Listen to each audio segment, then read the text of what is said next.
I find myself watching news channels more than ESPN.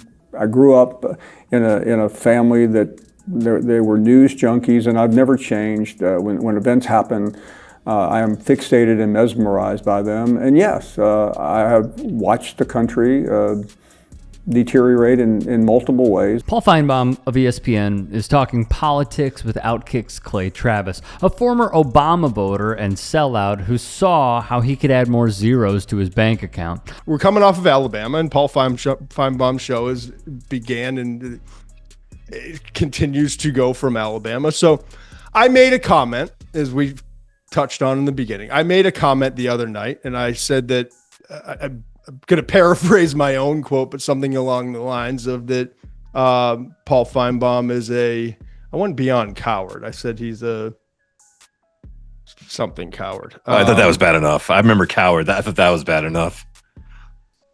I think an all-time coward.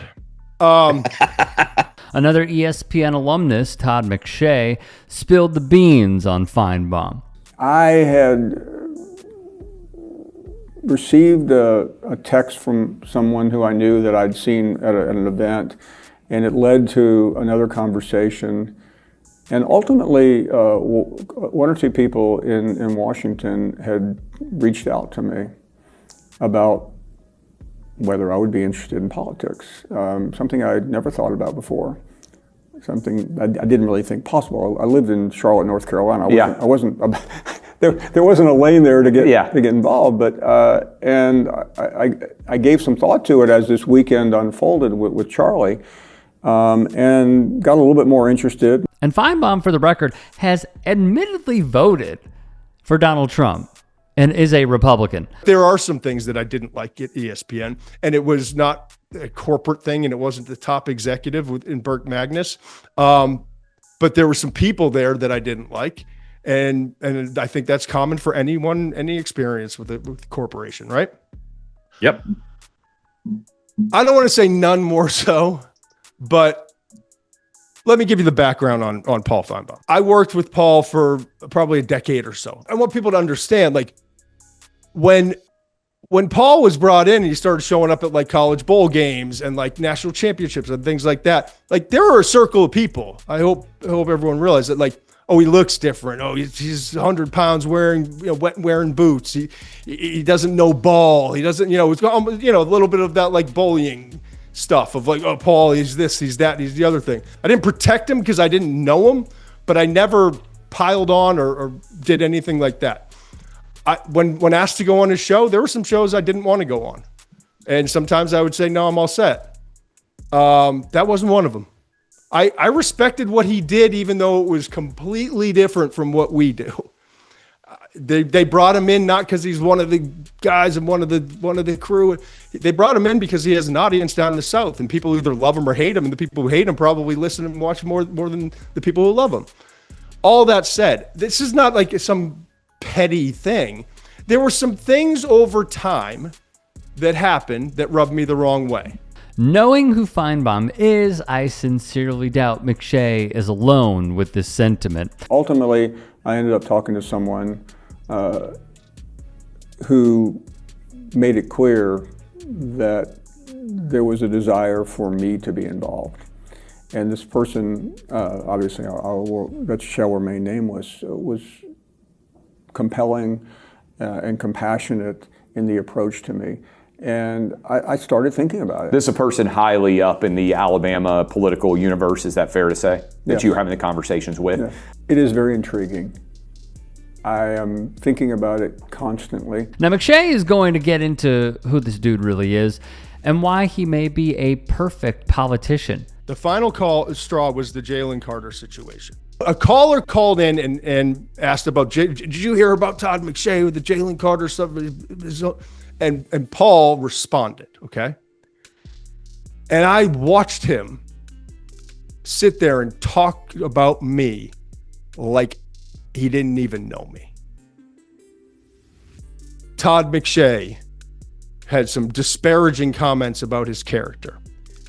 He said, I've talked to people in Athens. I've talked to people around college football. I've talked to people who would know And they not only say they have no idea what he's talking about, it's erroneous. For Jalen, I had 2 full pages, like 12 font, of incidents, behavioral, on the practice field, classroom stuff, on campus, off campus, on and on. But I have sources that give me this information, and then I go to other sources to double check it. And in a case like this, if I'm going to say it, I better go get a 3rd and 4th and 5th, okay? And I did. Paul could have texted me. Paul's producer could have texted me. In fact, I was waiting for someone from that show to call me and say, hey, the show just ended. We realize this is a bigger thing. Can you come on the show tomorrow? And I probably would have gone on and blasted him.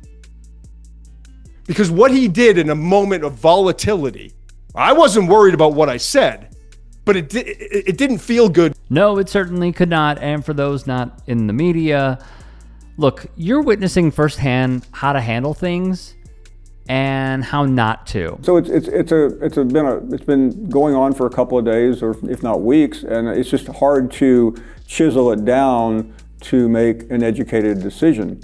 But to say I'm considering it, of course, yes. It's something that I can't say I've dreamed about. I can't say I've thought about. I'm not a career politician who had it all mapped out. This is something that just came to me, and it's also very late, and I don't know quite how to deal with it. But as far as your question, would I give up what I'm doing? I would have to. So let's go further on Finebaum via McShay himself. First of all, instead of just keeping my name out of your mouth, Paul Finebaum, you came on and almost doubled down.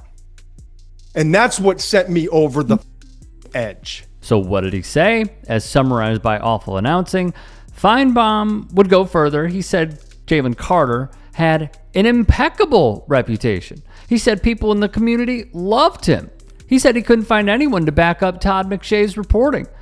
Finebaum would dismiss it entirely on the air without even reaching out to McShay to ask about his sources or give him a chance to explain his reporting. Of course, this would happen. Jalen Carter, the man who could go first overall in this year's NFL draft, on the new charges he now faces connected to the death of his college teammate and a staffer at the University of Georgia a couple of months ago.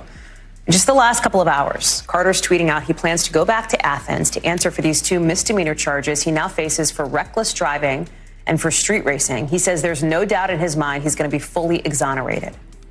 The charges add something to the narrative here of what happened on January 15th, when Devin Willock and Chandler LaCroix died not long after the Bulldogs celebrated their 2nd straight national college championship. Police now say that Carter's Jeep and LaCroix's Ford shifted lanes a bunch of times, going way past other drivers, that they were racing, essentially. A new toxicology report shows LaCroix's blood alcohol level was more than twice the state's legal limit.